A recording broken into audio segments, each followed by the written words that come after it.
ho dapat managot dito? Dapat managot yan si Secretary Herbosa. Mismo? Hindi ka pwedeng magturo na kasalanan yan ni Mayor o ng probinsya. Pag-asa yung pasyente natin? Hindi ako nawawala ng pag-asa as long as buhay ang pasyente. Kaya lang, ang oras wala na sa ating side eh. Kailangan magmadali tayo bago tayo talagang bumulusok pababa. Dapat may hustisya ho ito. Habang hindi natin nakakamit ang justice, hindi tayo mapapatahimik. Ikulong yung mga kurakot yan.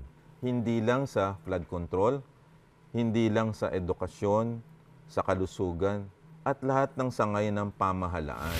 Kung ang Pilipinas, pasyente, malubha ang lagay nito. Pero kung kikilos ang gobyerno at taong bayan, may lunas. Pag maayos ang sistema, gagaling ang pasyente. Serbisyo sa tao! Huwag gawing negosyo! Pag may hustisya, may pag-asa. Lahat ng kurap sa impyerno, lahat! Panagutin ang mga tunay na kanser ng ating lipunan, mga kurakot.